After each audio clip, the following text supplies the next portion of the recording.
panulunda sakiton utan niyang kalibutan, which is kung imong sabton nga sakiton niya mao kana ang Great Tribulation, mabitaw nang gitawag Great Tribulation kay wa pa na hitabo sugat sa pagtukod sa kalibutan. Great yun na nganong great man persecution, i-persecute yun ta nga nakailata sa Ginoo, okay lang nang wa kaila sa Ginoo. Pero sige nga ni Apostol Pablo, ang way balaod pagahukman sa way balaod, ang nay balaod pagahukman sa nay balaod. Ikaw nakay balaod na, nakailangan na ka sa Ginoo, nakaibaw na ka sa pulo sa Ginoo, akatong imong naibawan mo, ito mo hukom nimo, nganong wa nimo buhatan. Mo bitaw na importante kayo, kita doon natin knowledge. Usapod po karon kamo naibaw na, because imong pa ni Apostol ni David, kamo manggod ang sipsibanan sa pulong sa Ginoo, di ba? Kamo ang gipili sa Ginoo, may baw mo ini, kaya di musugot ang Ginoo, mo nang giingon dito sa Amos, walay lain buhaton sa Ginoo kundi ipadayag niya sa iyang mga nangalagad. Mo bitaw nang ipadayag ni sa inyo kay ngano man nangalagad man sa Ginoo. Mo na ang pagtuo na lang samtang natin time pangayo agid sa Ginoo. Mora ni akong gingon. Mo bitaw nang pag-ampo mo sikreto lang aron ninyong Ama sa langit tubag.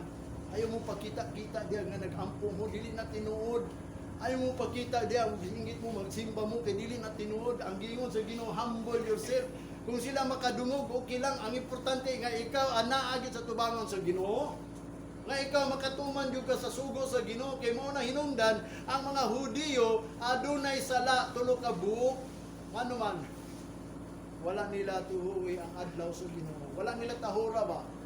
Tulo lang kang gisugo sa Ginoo sa tawa. Honor, glorify, and praise. Honor His house, His temple. Honor His gitawag of church. Honor and glorify in the day of the Lord. Kanang sa adlaw sa Ginoo, himaya po ng Ginoo. Unya unsa man na paghimaya kundi ka kabalo. Abi niya kay kun niani ka diri na himaya na nimong Ginoo, mo bitaw na kung wa ka kabalo diri sa pulo sa Ginoo sa paghimaya na ang tinuod lang ang Ginoo di gusto nga ang iyang himaya maadto gid sa imuha, maadto sa uban. Mo nang gingon himaya ang Ginoo sa imong kagalingon kay ngano man sa tinuod ta gitawag ta aron paghimaya sa iyang ngalan. Pag-glorify ba o i-praise nimo iyang ngalan. Unsa man to iyang ngalan? Unsa may pulong nga iyang gisulti sa imuha? Kining atong administrasyon ingon ni Apostol Pablo, nangalagad ta diri to give thanks lang gyud ni. Sa unsang paagi nga hatagan nato siya og pasalamat mo nang giyon sa 1 Corinthians chapter 9 man siguro na verse 11. Nga kining administrasyon sa pagsimba pagpangalagad sa Ginoo is to give thanks because siya man gud ang naghataw og seeds ba kanang liso nga itanuma to aron mo tubo unya sa diha mo tubo na makadawat ka unya pasalamatan nato kay siya may tagian ng seeds mo na tong giani dinhi nga kanang tanang butang gihatag sa Ginoo nimo panarbaho mga panalangin nga imong giingon mga butang diha. Mao ka na unta mo makatag kanimo dinhi pagpasalamat sa Ginoo. Nang uban nakadawat man di man pasalamat sa Ginoo adto hinon sa beach. Adto na hinon sa saya-saya. Nakainumdum ko lang ang mga tao nga di nakadaog og gasto ba. Nadato na sila. Kauban ako sa mga nagniit, ako maniniit man ko sa mga nangalagad sa Ginoo kay nagbasa man ko ng Bible. O bitaw na imong tinuod ba ka ng Kristiyano? So ano to pagkabalo mo tinuod Kristiyano kundi basiya ng pulo sa Ginoo. Mo bitaw nang magbantay ta kay ang tao mausab kun ay kwarta. Mo nagingon ni Apostol ni Solomon makalimot na sa Ginoo kun ay kwarta. Mo nang di na siya mo ilaog tao, di na siya mo igugmong tao, di na siya mo nang giingon nga baliwalaon na lang ang tao which is kita abi niyo ang sugo sa Ginoo sa kung say number 1 nga gisugo sa Ginoo nato, ang number 2. Ang number 1 is love the Lord with all your heart. Ang ikaduha, love your neighbor as thyself. Saan mo pag-love sa imong neighbor? Kung baliwalaon na mara ba kay neighbor?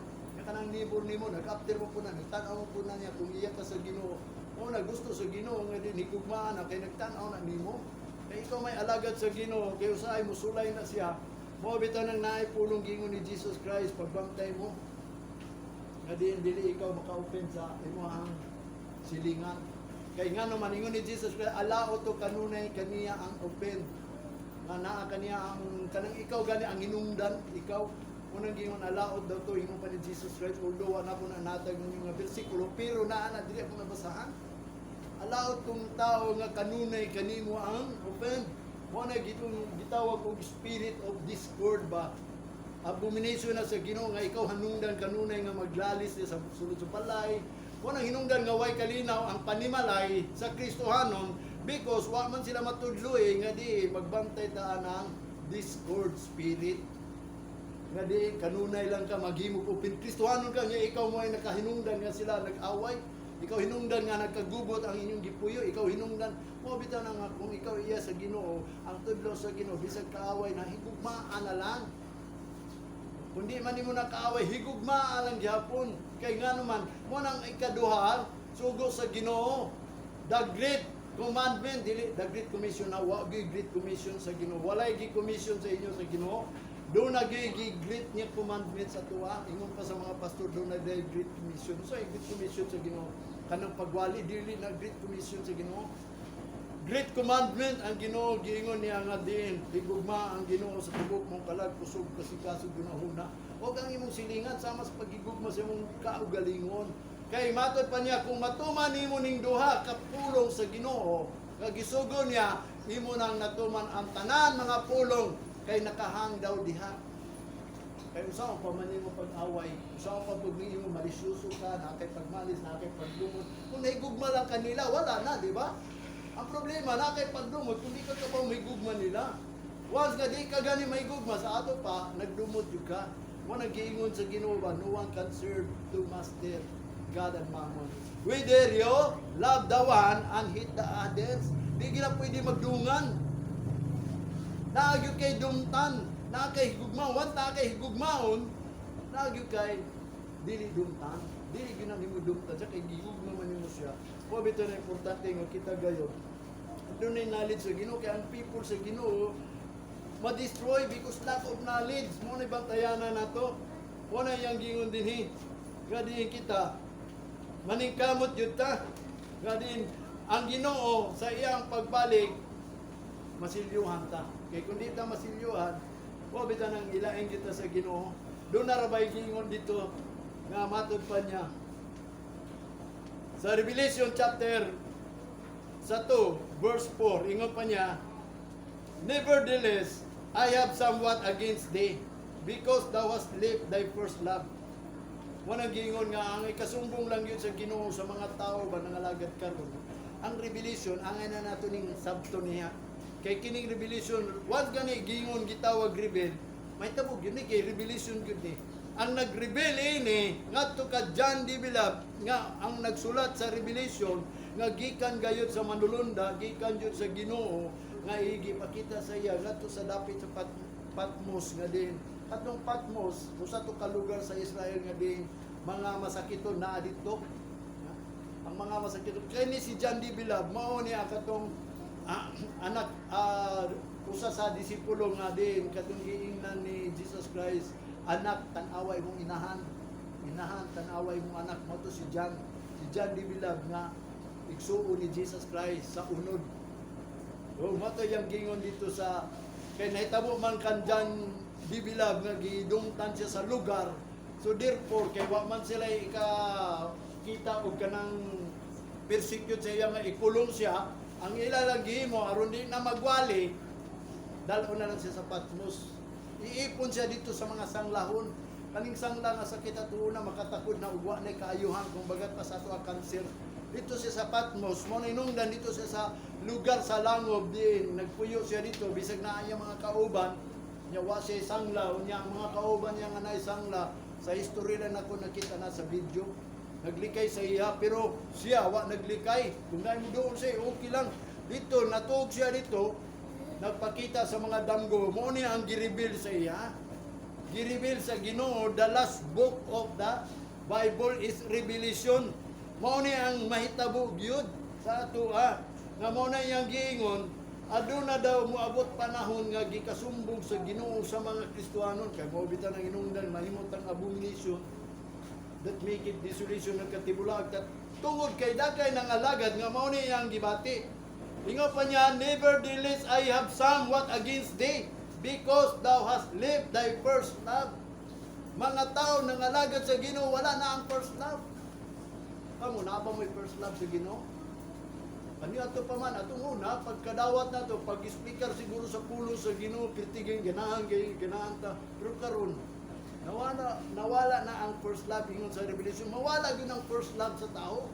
Kay giprophecy man gyud na kay ngano man gamay ramay nakatultol. Although ikaw gitawag mo na gingon ni Jesus Christ, pero jutay ra ayang pagapilion.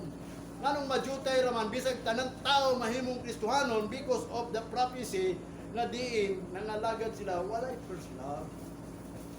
Mo bitan na iyang gingon dinhi. Ingon pa ni Pablo sa Timoteo, 1 Timothy chapter 1 verse 5. Now the end of the commandment is charity. Out of the pure heart and of a good conscience and of faith and faith. Ano yung gingon? Pagtuo nga way paglubad nga ang commandment sa Ginoo moabot yun dito sa gugma. Kung kanunay ka makadungog sa sugo sa Ginoo, mahigugma gyud ka sa Ginoo. Mo bitag ani mo dinhi aron mahigugma mo sa Ginoo. Kay wa matay mahimo kay ngano man ang gugma mao man na ang buhat sa espiritu. The fruit of the spirit ang usana is love. Mo bitaw na ningon si Apostol Pablo kung wala daw tay gugma, wala ta. Ingon pa niya dito sa 1 Corinthians chapter 15 no. Without love, without charity, we are nothing. We are like a symbol lang gani kung kanang symbol ba kanang na diha mutingog ra man naganaon. Kung way mo ana, mo na ingon ana ta. Kita daw kuno mura tag symbol. Nga mutingog lang kung patingugon. Kay ngano man, wa man tay gugma. Mo bitaw na gusto sa Ginoo na igugma. Nga kanang mga buluhaton sa Ginoo kinahanglan nato igugmaon. Mo bitaw nang naipulong gingon ni Apostol Pablo, do all things with love. Dili without murmuring. Napoy pulong gingon without murmuring. Mo do all things without murmuring. Kay nga naman gusto niya buhaton nato with love gyud. Nga matod pa niya out of a pure heart kanang gawas gyud sa imong pure heart ba kanang mo nang gingon the abundance of your heart mouth speak it. Nga diin ikaw wala imong isulti kanang mga bulaton sa Ginoo. Adlok man mo musulti bulaton sa Ginoo, di ba? Kinsa may isog musulti diri kanang wingon jud ka adi gyud ko mo absent oy. Kanang wingon oy karong Domingo adto ka sa kwan dito kay na adi gyud ko mo absent isog ba mo di na mo kwan jud ana. So mo bitaw na akong gingon nga din talawan pa ta mo ingon para ana ra wingon mo nga ikaw nangalagad sa Ginoo nya mutuo ka di ka mamatay madlok mo ka musulti ana. Abi ni ang Revelation nag-ingon siya alang sa mga coward ba kabaw mo anang talawan. Anang talawan mingon ako isog ko musulti ninyo. Kay kung di daw ko mangisog, dili matuman ang sugo sa Ginoo ingon ni David. Kung di daw mangisog si David pagsulti ni dili daw may tabo ang mga kami sa Ginoo. Mabita nang mangisog ko kay ngano man. Kanang pagpangisog because of the act of pagtuo sa Ginoo. Kay ngano man mao man ang promise sa Ginoo. Mo na ang end of the commandment is charity. Ang katapusan ining mga sugo sa Ginoo mahigugma gyud ka kung wa ka na higugma, therefore wala ka na higugma sa Ginoo. Kanang wa na higugma sa Ginoo. Kanang gingon ni Jesus Christ sa John, if you love me, keep my commandment. Kung ikaw higugma na ako, bantayan ang commandment kay kanang commandment charity gyud na. Nya kung ikaw nakapaminaw ka pulong sa Ginoo nga hangtod karon wala kay gugma. Wala lang gyapon. Wala gingon out of a pure heart, good conscience of faith. Kanang maayong panguna na sa imo ang pagtuo nga dili gayud malubad ang faith ba. Mo na giyang gingon dinhi. Mo bitaw na sa John chapter 5 verse 42 ingon pa dinhi. Ngadto sa mga Israel giinan ni Jesus Christ. But I know you that you have not the love of God in you. Tanawa mo na nasuko sila. Mo nang gilansang si Kristo. Mo nang tama tong gingon ni Jesus Christ. Sa inyo di magdumot pero sa iya daw magdumot kay ngano man nagsulti siya og mga daotang buhat nila. Kay ngano man nagbuhat sila sa papangalagad, nagtuman sila sa sugo sa Ginoo nga gisulat ni Moses pero walay gugma. Mo nang ningon siya, ako nahibaw ninyo nga wala gyud gugma diha sa Ginoo sa sulod ninyo. Ang ila buhat lang mao bitaw na nga kita. Ayaw ninyo buhatan ng mga pagsimba nga wag pagtuo. Ang biro tuwa na to ni. Mao gini ang akong ingon sa inyo ha. Mao ni atong defense. Kanang the house of refuge ba? Wa bitaw na si David ningon sa Psalms 27, one thing I desire that I may dwell in the house of the Lord. To inquire, mag-inquire siya unsay sugo sa Ginoo. To see the beauty of God, unsay katahom sa Ginoo. Abi niyo ang katahom sa Ginoo. Sa 27 verse 5 sa iyang gingon. When the day of troubles, He will hide me in His house, in His pavilions. Kung naay gubot ng kalibutan, taguan ratan niya. Dili sa ingon hinhi, kundi siya na bahala mo tago, ambot pasabot, proteksyonan kaniya ba? Sama itong pagprotektar kang Daniel ba? Kabago mo sa proteksyon ni Daniel sa Ginoo? Bisang paghihimong katong layon, gipa gutman to. Pila kaadlaw walay kaon ng layon, mangitag kaon, giingon ana ginapagbuhat sa mga panahon ni Bukadnezar, giingan tong mga manumbungay ba kalaban ni Daniel na di na to napakanon. Kaya aron si Daniel kung kasupak pa siya sa balaod kay dili na unta pampuon, nagpakita siya pagkapumosa na mga sigar pastor boy gigamit nila itong pagkampo ni Daniel nga giablihan diri bintana aron makita. So dili to mao chance to sa to ka plano nga diin kung badlungon ka sa Ginoo, pangisog Ginoon, pagpakita Hinuon. Mo to gipakita niya nga ngampo gid sa iyang Ginoo, mo to gi dakop siya og ang balaod ibutang siya sa lion's den nga diin gigutom ang lion. Pagkabot dito gihulog siya dito, gibisitahan sa hari, abi niya wa na hurot na si Daniel. Pagingon sa hari, Daniel napabaka ningon siya kay amigo man sila ni Bukadnezar, ni ako malipayon. Kaya nga naman ang history dito gitakuman sa Ginoo ang bakba sa layon. Bisag unsa kagutom kung ang Ginoo ganing bubuhat mo nagingon mahimo ang tanan. Bisag si Shadrach, Meshach at Abednego sugba dito sa linaw nga kalayo nga katunghod no nga ilang gibuhat nga silutanan sa mga tao, imbis usa lang ka bisis o kanang painiton lang siya, usa lang ka kuan ba temperature ba kay ang mga tao makasa dito isugba dito. Si Shadrach, Meshach, Abednego ni apil na pud nga di sila musimba kang ni Bukadnezar nya kay nahiman balaod mo to iadto dito sa hodno, mo to hinungdan katong mga councilor ni Bukadnezar nagbuhat o nagsugo sa mga tao nga painiton niya kapituan aron pag-abot dito mahimo da yung abo. Mo man ang gihimo dia sa ako no 7 times na ako kana diha ko sa Holsip aron ang bato ang tubig nga gikutaw diha mahimong pulbos. Mo to yung nato na itabok kan Shadrach, Meshach, Abednego nya gidalanan sila dito sa hodno. Pagtambog dito ang nasunog guguna ang nagtambog. Sila although nahulog sila dito pero wa gyud sila naunsa. Gani dito sa Bible giingon dito nakita imbis tuluro sila nahimo silang upat. Kay nga naman wa dito giingon nga ato pa sa mga pastor si Jesus Christ daw to or manulunda to whatever basta diin unsa nakita nga gisulat diri kauban jud ang Ginoo.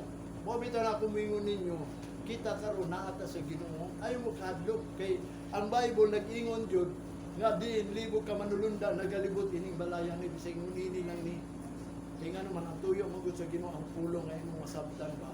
Mo na akong gingon sa inyo ha wala naglantaw ang Ginoo nining sitwasyon sa atong balay. Mo bitaw na maningkamod lang ta una ni matumpag ning balayan ni masilyuhan na ta, di ba? Mo na akong Ginoo kung di mo man kabubuton nga diin do na pay panahon pagbapuon pa din niya, di ba? Kay di siya musugot nga diin kita dili ka dungog sa pulong sa Ginoo kinahanglan makumpleto ta. Unsay gingon sa John chapter 2 verse 10? Natuman man nato ang tanan nakalapas tago sa unsay tawag nato mali na pasun ta. Wala gusto sa Ginoo nga mahibaw ala to ang tanan. Kung doon na may Kristohanon nga nangalagad sa Ginoo, naminaw sa pulong sa Ginoo, bisan pa na og natuman niya ang tanan niya kulang siya isa.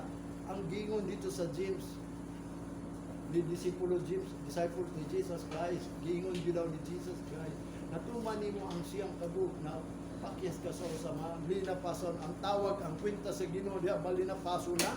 Mo bitaw na samtang natay higayon, paymusla nato nga mapaminawa nato ni tanang pulong.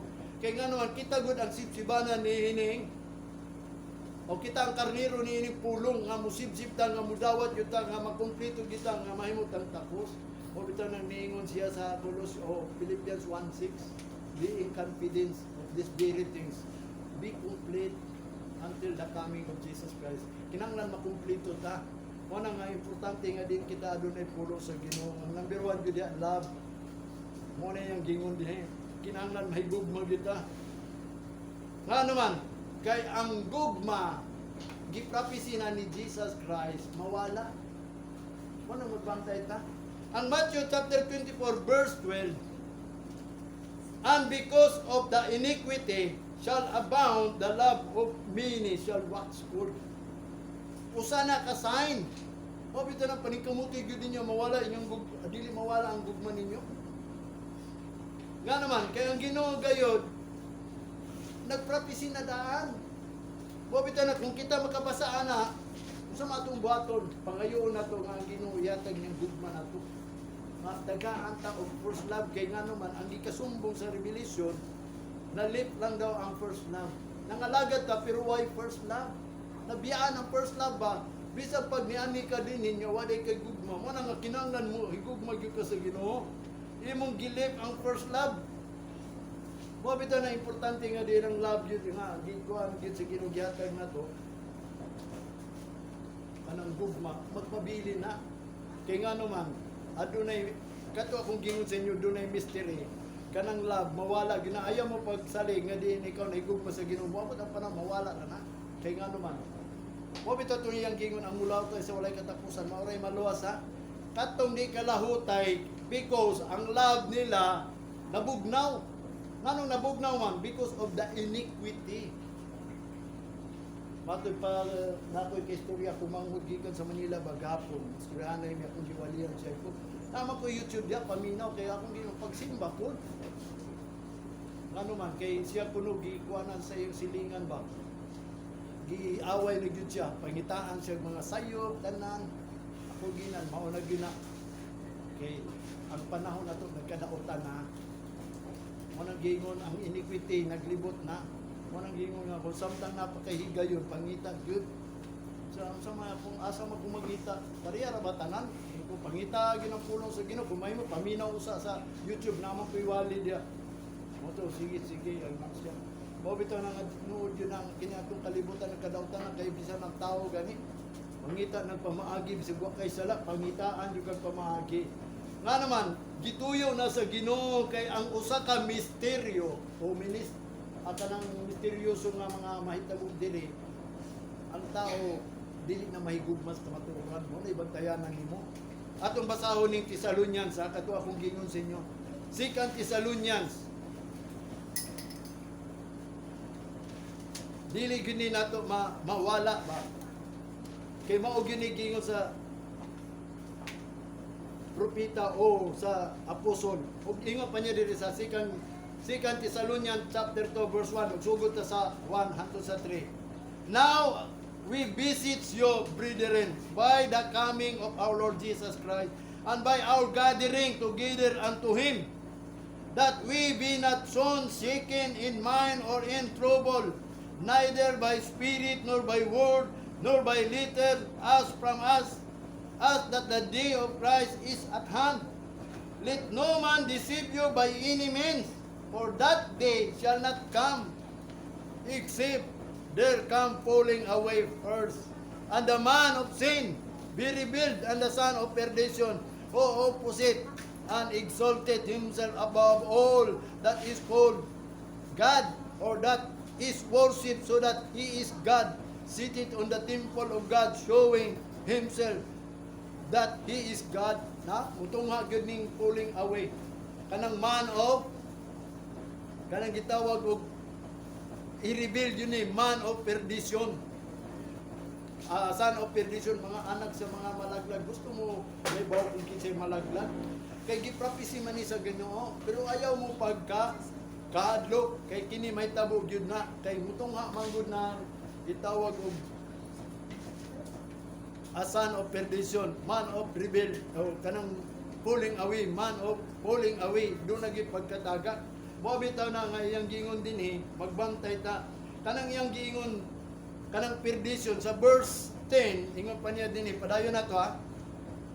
And with all deceivableness, kanang deceive ba, kanang nailad, of unrighteousness, in them that perish, kanila nga nangalaglag, because they receive not the love of the truth, that they might be saved. And for this cause God shall send them a strong delusion, that they should believe a lie, that they all might be damned, who believe not the truth, but pleasure in righteousness. mas nalipay pa sila anang pagsimba o buhat kanang mga dili matarong ba.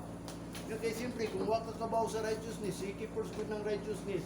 Di unrighteousness ang imong gibuhat, mabitaw na atong tanawon, mabitaw na iyang gingon ri, kay doon na may pulling away, kung sa may hinungdan sa pulling away, kay doon na manggi pangilat. Deceivableness of unrighteousness, pangilad nga din kanang unrighteousness nga mga tagat kina sila tungod kay wa nila nadawat ang gugma sa kamaturan, not the love of the truth, wala nila na-receive aron sila maluwas that they might be saved. Mo ninungdan ang Ginoo na lang, kung ikaw di ka mga gugma sa Ginoo, mo na ang Ginoo mutuklod na lang ba, cause God shall send the strong delusion. Abaw mo sa nang strong delusion, kanaglig-on gani nga kanang nasaag yun ba, nga dili na lang ka mangitag ka matuuran kay okay na ni sa mua, okay na ni sa kwa, abi ni mo ni at adiri aron pagpangita pa sa Ginoo. Kay gingon ni Apostol Pablo, tinunglo ang tao nga wala nagpadayon sa pagpangita sa mga naisulat sa basahon sa balaod aron buhaton. Tinunglo daw na siya. Tinunglo man gani sa ila atong unang panahon, ingon pa dito sa Leviticus, "Cursed is the man who did not confirm to this word." Tinunglo daw na ang tao nga din wala mo kumpirma ining pulong sa Ginoo. Mo bitaw nang i-kumpirma gyud nato ni kung tinuod ba gyud ni. So kining nahitabo nato ron tinuod bang gini kay naisulat mo nang wala gayoy nahitabo sa kalibutan nga wa naisulat. Mo na akong ingon kaninyo sultihi ko kung unsa ang mga butang nga di nahitabo diri nga ako isulti nimo kay nahisulat naman gyud na. Mo bitaw na nga do na gyud mo abot kanang disableness kanang ang tao gani kasi tawag anang tao mailad ba nagi butang o panahon mailad mo bitaw nang dili tama kuyawan di tama tarog kay ngano man may tabo gyud na mo bitaw na nga ang tao gayud malaglag because they receive not the love of the truth. Wa man nila nadawat ang gugma sa kamaturan. Doon na may gugma o niya bakak di ay gugma kapag pangalagad pero bakak di ito yung gugma. Mo bitaw na nga ingon ni Jesus Christ ang mga parasyoog, mga eskriba gitawag kong blind guide. Sila nag-guide sa mga blind, kay blind man sila. Ang blind mo guide sa blind, pag mahulog tong nag-guide, hulog po ito yung gigahiran. Mo bitaw na usaw man nato pagkaibalo nga diin ang magtutudlong ato blind. Kung kana ang blind nga diin wala sila kamaturan. Nga din walay gugma nga nadawat sa kamaturan abi sa tinuod lang ro kanang muani ko diri malipay ko once makabasa ko pulong sa Ginoo. Mo bitaw na usay di na kumuani dinhi kay mutaas akong wali tanawa pila na ka oras paabutol ko ni og alas 5 sa hapon pwede oy. Di ko mahutdan og wali, glory to God kay nga man. Wala na akong trabaho magwali na lang gyud ninyo. Mahantod, wabot yun ang panahon nga ang Ginoo ray mo paundang na po pagbali. Wabot na ang panahon nga di na taganahan wa ang libdin ibigos kay nga naman. Wa na kay balo naman tatanan, di ba? Wa na iyang gingon dinhi sa 2 Timothy chapter 3 verse 1 and 2 and 4 ingon pa niya, "They know also that in the last days perilous time shall come." Giingon po ni Apostol Pablo kan Timoteo, wabot ang panahon nga perilous mo ni batayanan na to basig maapil ka diri sa perilous time nga masakop ka ba maunsa man dining perilous time ha nga matod pa niya sa verse 2, "For men shall be lover of their own selves." Nga ang mga tao may gugma na sa iyong kaugalingon. Sa iyan ang kaugalingon ba? Sa may imong kaugalingon. Gusto ka mangita para sa kaugalingon, wala nimo pangita ang panahon nga di hapit na, wala nimo nga pangita, Lord, unsa man among andamon, unsa man akong buhaton kay hapit na man kamo balik, unsa man akong buhaton Ginoo kung naa na ni pandemya, naa na ni mga balaod, di unsa man akong kurang giingon nga wala na sila nagunaw na kailang gigug may ilang kaugalingon kung sila ang buhaton. Matod pa sa verse 4, "Lover of pleasure more than lover of God." Mahitabo gyud na mo nang batayanan na to, mo na nga kung karon nakadungog ka ini, tingnan ang Ginoo, Lord, na igugma gyud ko nimo. Ikaw gid akong kalagaron. Kaya nga naman ang Ginoo, abi nimo konsultihan nimong Ginoo, kabaw na siya. Musulti man gani ka sa minteryo nga imong lagwas na akong maigsuon ba. But sa iyang adto nila dito, mag-uol-gugo sa ayaw nila ba tingnan naman, gisilibra nila ang birthday sa patay. Wa na may laing celebrar kay dugay pa may lang birthday, ang birthday na sa patay. Maayo ba na sa Ginoo? Kung sila new creation na, dili na nila buhaton kay nga naman ang ilang isilibral, ang ilan ang pagkatao diya sa Ginoong Hesus. Muna nakalimot sila kung sila na born again na ba. Wala yang gingon sa ikapito, moabot yun ang panahon, Pirilos, kay nga naman sa verse 7, ever learning and never able to come to the knowledge of the truth. Bisan sa Bible study, di gyud sila moadto sa knowledge of truth, di gyud sila kabalo sa kamatuoran. Kay nga naman mga pastor, di gyud musultin sa kamatuoran.